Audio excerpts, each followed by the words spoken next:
Bonjour à toutes et à tous, bienvenue dans Au Quotidien. Nous sommes le mardi 3 octobre. Bonjour Enzo. Bonjour Colin, bonjour à tous. On se retrouve avec vous dans un instant avec votre invité. On ouvre une semaine spéciale consacrée au salon Faites Lire. Et oui, on va vous proposer tout au long de la semaine de découvrir plusieurs ouvrages et auteurs en amont de ce salon qui se déroule ce week-end. Et ce soir, nous recevons l'éditeur Grégory Chaquin. Il vient nous parler de La Sarthe en s'amusant, le nouveau livre des éditions Libra Diffusio en partenariat avec LMTV Sarthe. Grégory Chaquin qui restera avec nous également dans la deuxième partie de l'émission pour nous parler de ses coups de cœur littéraires. Si vous avez des questions à lui poser, n'hésitez pas par message WhatsApp au 0670 672 792. Enzo, on y va, on commence avec l'actu.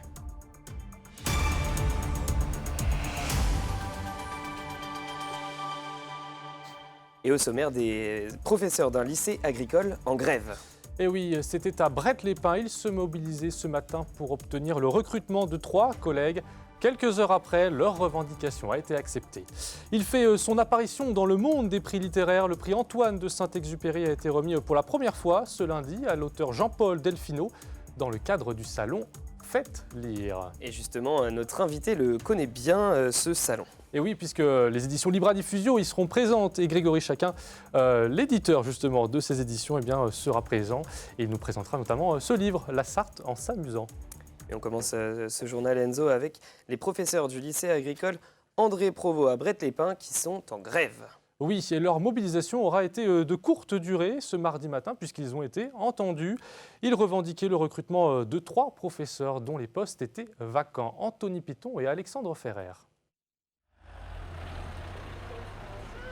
Bonjour, c'est pour les élèves parce qu'ils manquent d'enseignants et donc ils n'ont pas cours depuis la rentrée.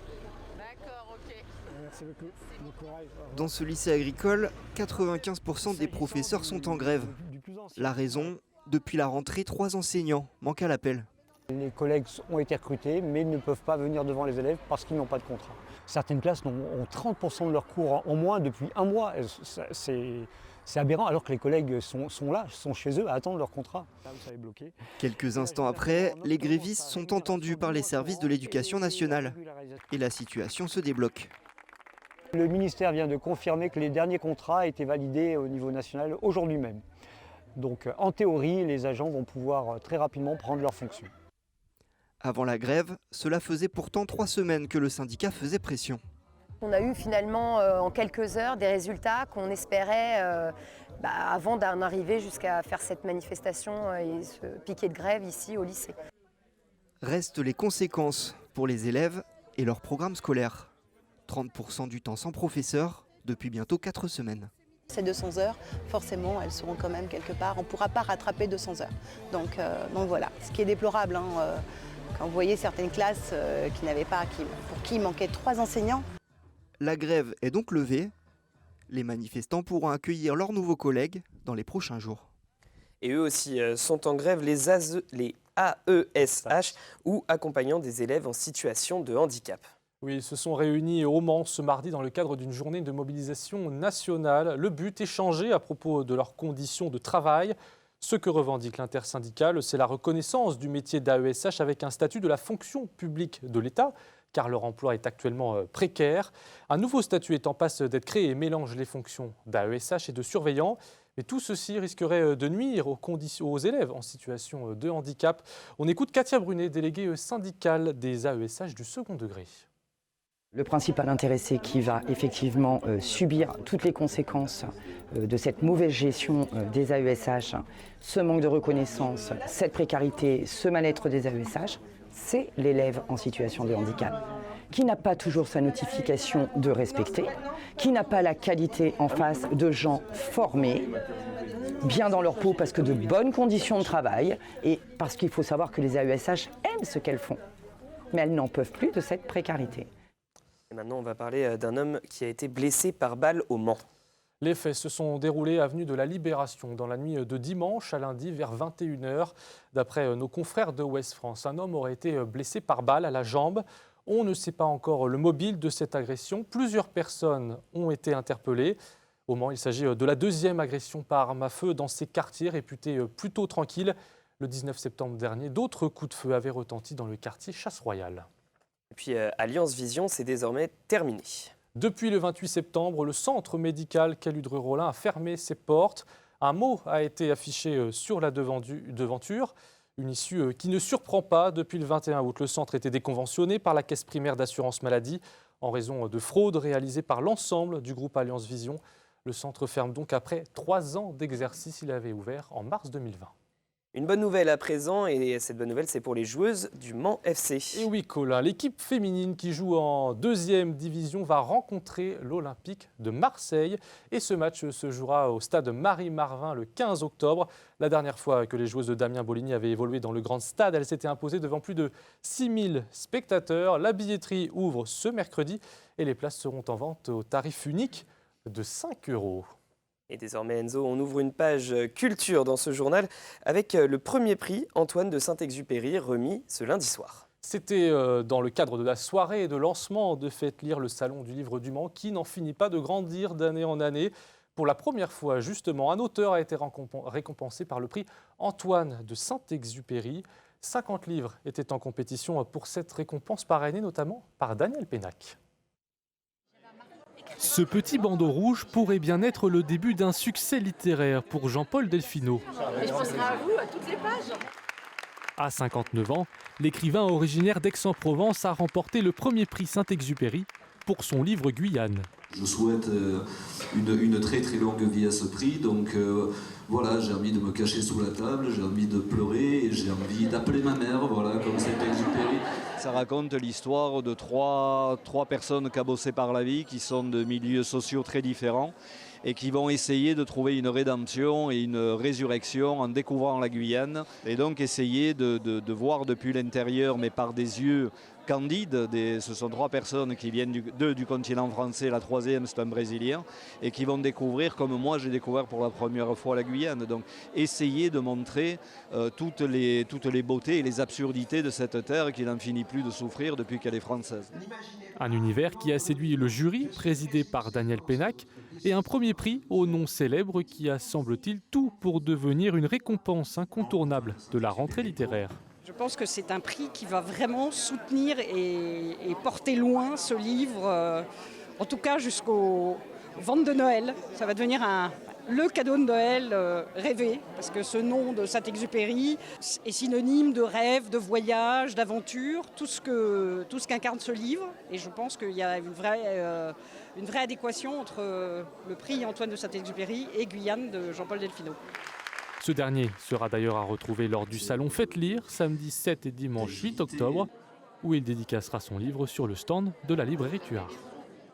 Et Faites lire, on continue d'en parler maintenant avec notre invité Grégory Chaquin, un éditeur sartois.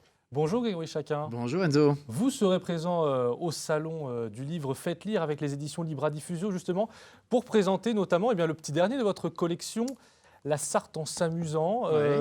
Un condensé de jeux, de culture générale. Comment on peut le résumer, ce livre ? C'est un livre un peu hybride, hein. C'est ça qui était intéressant à réaliser. En fait, aujourd'hui, avec l'ère des réseaux sociaux, avec l'idée que tout va très très vite, il fallait trouver une idée un petit peu originale pour apprendre sur notre département qu'on aime tous, apprendre, découvrir ou redécouvrir. Et c'est pas si évident que cela, en fait, de se poser et d'aller dans les pages histoire, d'aller dans les pages sport, d'aller dans les pages géographie, bref. Et donc là, ce qu'on a essayé de faire, c'est une sorte de patchwork de tous ces domaines de référence, l'histoire, la géographie, la culture au sens large, les peintres, les auteurs, le cinéma au Mans, enfin bref, vous voyez, et d'aller sous forme de jeu, avec des rébus, des mots croisés, des mots fléchés. Et il y a cette idée de progressivité. C'est-à-dire que vous avez des questions faciles, et puis d'autres qui deviennent un petit peu plus difficiles, voire peut-être pour certaines plus compliquées, mais elles ont des indices. Et donc, normalement, il n'y a pas de difficulté, vous devez vous faire plaisir. Et puis alors, quand on parcourt ce livre, on revient vraiment sur plein de thèmes. On revient sur la famille Bollé, sur Antoine de Saint-Exupéry, justement, sur le basket, les rillettes. Comment vous l'avez écrit, ce livre ? Comment vous l'avez pensé ? Penser, ça c'est toujours la difficulté. On part j'ai souvent l'habitude de le dire, d'une page blanche. Et c'est vrai que c'est assez étonnant de se dire que ça peut produire une maquette telle qu'elle est ici, très riche, avec beaucoup d'illustrations. En fait, on part vraiment de rien. C'est-à-dire qu'on a des grandes idées. Et puis après, il y a une espèce de brainstorming où les auteurs... Il y a des auteurs habitués, justement, j'allais y venir. Voilà, Denis Esquerra, Pascal Mariette, ça c'est le petit nouveau, Bruno Palmé, qui est connu ici. Donc des gens qui connaissent quand même globalement bien la Sarthe et son histoire. Et Pilou Souchère avec le Palais sartois. Et donc voilà, ils connaissent bien leur domaine de compétences. Et l'idée, ça a été justement de faire des jeux aussi pour les autres auteurs. Est-ce qu'ils sont capables de les réaliser? Est-ce qu'ils sont capables de les comprendre aussi? Donc c'était ça qui était intéressant. Et puis il y a beaucoup d'illustrations, hein, comme vous l'avez remarqué, parce que c'est vraiment un livre. Voilà, c'est pas un cahier de vacances. Voilà, non, on est vraiment dans un livre. Absolument. C'est pas un cahier de vacances. Le cahier de vacances, il a un côté un peu, voilà, je le prends, je vais aller sur la plage, et c'est très bien. Mais là, il est fait pour être gardé, hein, ce livre. Et puis les illustrations de Timothée Tostivin, ce jeune garçon de 20 ans. Voilà, il y aura, à mon avis, ils seront tous présents au salon du livre, de Faites Lire. Et donc, ça va être un moment privilégié pour rencontrer leurs auteurs. Et alors, ce type de livre ludique, hein, ce n'est pas la première fois que vous en publiez. Il y avait, on se souvient en tout cas, de ce petit manuel pour parler sartois qui reprenait un peu le même concept. Est-ce que ça veut dire que ces types de livres se vendent? Est-ce que c'est une nouvelle manière d'apprendre aussi l'histoire de son département? Oui, vous avez tout à fait raison, Enzo. Je pense qu'aujourd'hui, la manière de faire des livres, elle a complètement évolué. Alors, c'est pas que la Covid, hein, qui fait cela, c'est beaucoup les réseaux sociaux, beaucoup la manière dont on appréhende notre téléphone portable, où on a des informations qui sont de plus en plus rapides. Simplement, vous voyez, avec le téléphone portable, quelle est la probabilité que tout ça soit vrai, la véracité, alors que là, normalement, ça a été vérifié et archi-vérifié. Et puis c'est un livre qu'on aime feuilleter, qu'on peut, comme ça, le soir, quand on le veut. C'est aussi ça le plaisir du livre. Alors voilà, ce livre, vous pourrez le retrouver donc au salon Faites Lire sur le stand des éditions Libra Diffusio. Et j'ajoute aussi qu'une émission spéciale aura lieu sur LMTV Sarthe le 9 novembre pour s'amuser justement avec la Sarthe. Et puis du 13 au 24 novembre, vous pourrez aussi jouer à la maison avec nous pour tenter de gagner des cadeaux avec quelques questions piochées dans ce livre. Merci Grégory Chacun. Je crois que vous restez avec nous. Il reste avec nous, Colin, pour la suite. Mais je vous dis surtout à très vite à Faites Lire. Et Grégory Chacun, vous restez avec nous et vous aussi, chers téléspectateurs, restez avec nous. On se retrouve juste après la pub et la météo. À tout de suite.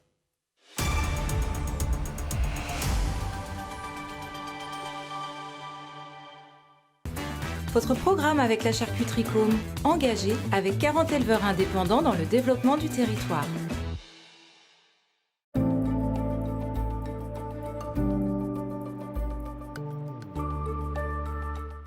Bonsoir messieurs, dames, ravis de vous retrouver pour ce nouveau bulletin météo.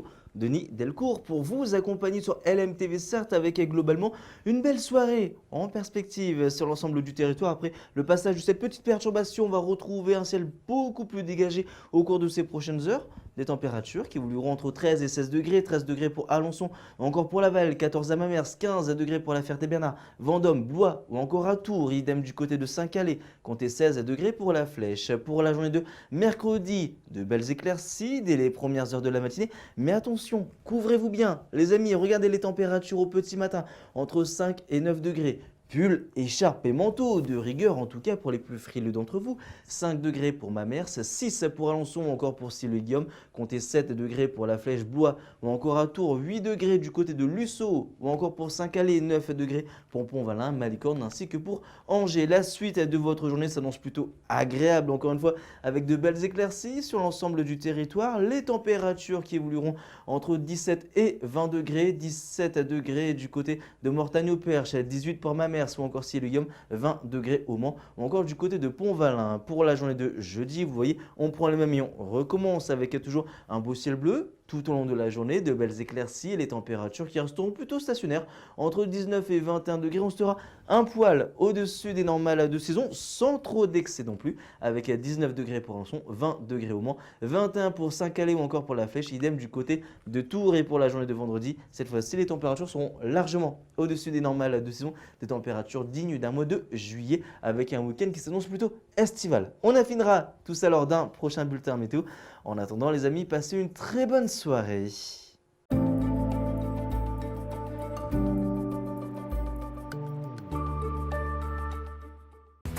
Votre programme avec la charcuterie Com, engagé avec 40 éleveurs indépendants dans le développement du territoire.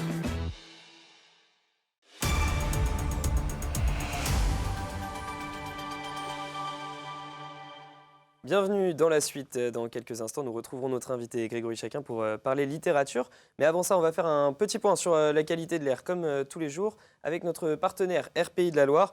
Et comme beaucoup de fois ces derniers temps, l'air est toujours moyen ce mardi. Et ce mercredi, ça risque de continuer. Les nuages limitent la production d'ozone.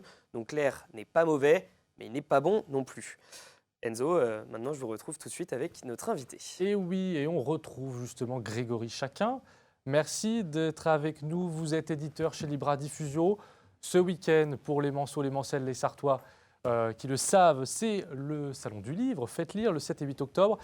Et alors, semaine du livre obligé, vous avez repéré deux coups de cœur littéraires. Oui, absolument. Et le premier, on en a parlé la semaine dernière dans cette émission, il s'agit du Mystère de la Croix-Mignon de Nicolas Fernand. Oui, Mystère de la Croix-Mignon de Nicolas Fernand. Alors, pourquoi j'ai fait ce petit coup de cœur rapide? Premièrement, parce que c'est son premier ouvrage à Nicolas Fernand. On peut le lire assez régulièrement dans le Maine Libre, mais c'était son premier ouvrage. Donc, je pense qu'il faut savoir un peu mettre le pied à l'étrier. La deuxième chose, c'est que des faits divers, on en connaît tous. Et on connaît bien sûr le plus fameux d'entre eux. Médiatique, oui. Les Sœurs Papin, voilà.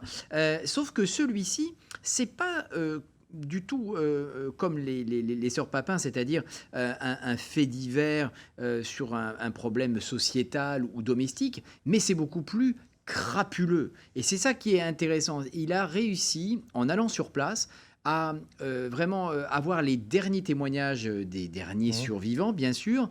Et puis, il a essayé de nous faire, je dirais, découvrir comment cette enquête avait été menée. Et on peut dire qu'elle a été bâclée. Hein, voilà, exactement. Donc, voilà, moi, ceux qui s'intéressent à la Sarthe et ceux qui s'intéressent en particulier aux faits divers, je leur recommande vraiment vivement. Ils apprendront plein de choses, et puis je pense que ça sera sûrement le début d'une longue série pour lui, donc je lui souhaite plein de bons vents, et puis également beaucoup de succès pour ce premier ouvrage. Voilà, donc le Mystère de la Croix-Mignon du journaliste Nicolas Fernand.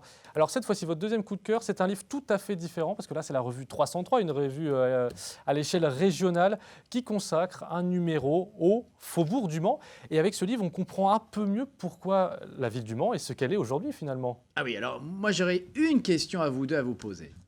Quelle est la superficie, l'étendue exacte de la ville du Mans? Ouais, exact. Il y a un piège. Je crois qu'elle est aussi grande qu'une autre métropole en France. Exactement. Alors, un petit indice, on se voit dans la Sarthe en s'amusant là. 4000 mètres carrés, 4000 hectares. 5000 hectares. 5000 hectares. 5000 hectares. Et c'est vrai que la grandeur de la ville a posé énormément de difficultés à la ville elle-même pour se structurer tellement elle était étendue. Alors, moi, je vais vous dire, c'est un ouvrage qui est remarquablement instructif, passionnant, qui a été écrit par Marie Ferret. Alors, en deux mots, elle est historienne de l'architecture, elle est diplômée de l'école du Louvre, et elle avait publié Architecture sacrée Le Mans au XXe siècle. C'est un travail de 6 ans. Tenez-vous bien, 6 ans de travail qui ont été nécessaires pour arriver à réaliser cet ouvrage qui est à la fois richement illustré, abondamment construit sur le plan éditorial et avec une maquette qui est très graphique, très claire. Alors, en deux mots, c'est quoi? On essaye de mieux comprendre les mutations des espaces périphériques. C'est-à-dire qu'elle a pris 4 ce qui s'appelait auparavant non pas des communes, mais des paroisses. Donc il y avait la paroisse Sainte-Croix, la paroisse Saint-Georges-du-Plain, Saint-Pavin-des-Champs et Pontlieu. Et voilà. Et ça, au moment de la Révolution, ces paroisses sont devenues des communes. Et moi, je me suis intéressé, parce que je trouvais qu'on ne pouvait pas prendre non plus toutes sortes d'exemples, mais à 2-3 choses tout à fait significatives dans ce livre.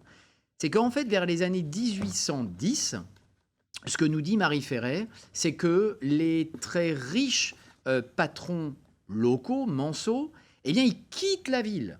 Ils quittent la ville pour aller vers Sainte-Croix. Oui, un peu plus l'avenue Bollé pour les gens un peu, qui pourraient se situer un peu mieux. Voilà, l'avenue Bollé qu'on appelait auparavant avenue de Paris, voilà, qui mène bien sûr à la capitale. Et vous retrouvez encore aujourd'hui, pour vous montrer que voilà, on avait affaire à des gens, voilà, on les voit à l'image. C'était vraiment le quartier chic du Mans. Ah, on était légèrement en dehors du Mans, mais c'était vraiment des hôtels particuliers, de très très belles propriétés. Et ça, vraiment, elle arrive à montrer, Marie Ferret, justement, comment tout ça s'est structuré au fil du temps. C'est pas le fruit du hasard. Comme d'ailleurs le fameux Jardin des Plantes. Dans le quartier Sainte-Croix, justement. Exactement. Ils n'ont pas construit ce jardin, je dirais, de façon très éloignée de la ville. C'est parce qu'il y avait tous ces riches propriétaires et donc ils pouvaient aller en bénéficier. Et alors, on a parlé aussi pas mal d'architecture. Il y a de grands architectes qui ont participé à la construction de la ville. C'est vrai. Notamment au Jardin des Plantes, du coup. Alors, il y en a deux. Il y en a un qui est Alphand. Et Alphand, lui, il a participé à la construction du Jardin des Plantes, vraiment. Alors, pourquoi il est connu ? Parce que on peut dire que Alphand, il a vraiment été un des maîtres en la matière. Il a fait le parc Montsouris, il a fait les buttes Chaumont, il a fait le bois de Boulogne. En tout cas, il a participé à l'embellissement de Paris sous Haussmann. Donc, c'était vraiment quelqu'un d'éminemment réputé. Et donc, on a eu la chance qu'il nous réalise ce Jardin des Plantes. Et puis, il y a eu Pierre Vigo aussi, Pierre je crois. Vago, pardon. Vago. Alors, Pierre Vago, lui, c'est encore très autre chose. Voilà, mais qui était un disciple de Le Corbusier. Un disciple de Corbusier. Regardez bien, est-ce que ça vous dit quelque chose ? Là, on reconnaît en tout cas au Jardin des Plantes. Voilà, et il était très proche de Le Corbusier, et ça ressemble évidemment à la cité... Voilà, c'est la résidence du parc, et ça ressemble à la cité radieuse, cette fameuse cité de Le Corbusier, concept qu'il avait imaginé. Et donc, son disciple, Pierre Vago, il a réalisé ça dans le Jardin des Plantes, enfin juste à l'extérieur. C'est à lui qu'on doit les Sablons, qu'on doit les quartiers des Roncerets, des Glonnières. Autrement dit, il a fait toute la reconstruction de la ville du Mans. Il a été également l'architecte de la reconstruction pour Beaucaire, pour Arles. Et cerise sur le gâteau, il a été l'un des membres les plus éminents, les plus importants pour la réalisation de la basilique de Lourdes. Incroyable. Voilà. Et donc, une partie de cette histoire, en tout cas, est à retrouver dans la revue 303, consacrée au Faubourg du Mans, la fabrique de la ville moderne. Merci Grégory Chaquin. Et puis, on vous retrouvera du coup avec les éditions Libra Diffusio, au Salon du Livre notamment, pour ce livre, La Sarthe, en s'amusant. Demain, dans l'actu, Colin. Dans l'actu, ce mercredi, nous recevrons Dominique Thomas de l'association Valentin Oui, une association à destination des aveugles et des malvoyants. Si vous avez des questions, n'hésitez pas par message WhatsApp au 0 670 672 792. Et maintenant, dans quelques instants sur l'MTV Sarthe, c'est l'heure de Plus belle Masse Sarthe avec Bruno Palmé, évidemment. Exactement, et ce soir, direction Aubigné-Racan pour voir le patrimoine culturel, notamment de cette commune du sud de la Sarthe. Et puis en invité d'honneur, Leila Hurto, 3 fois championne du monde de karaté, participante aux Jeux Olympiques de Tokyo en 2021. Et donc, elle sera sur le plateau. Voilà, au quotidien, c'est terminé. On se retrouve ce mercredi à 18h30 sur LMTV Sarthe. Bonne soirée, salut. Ciao, ciao.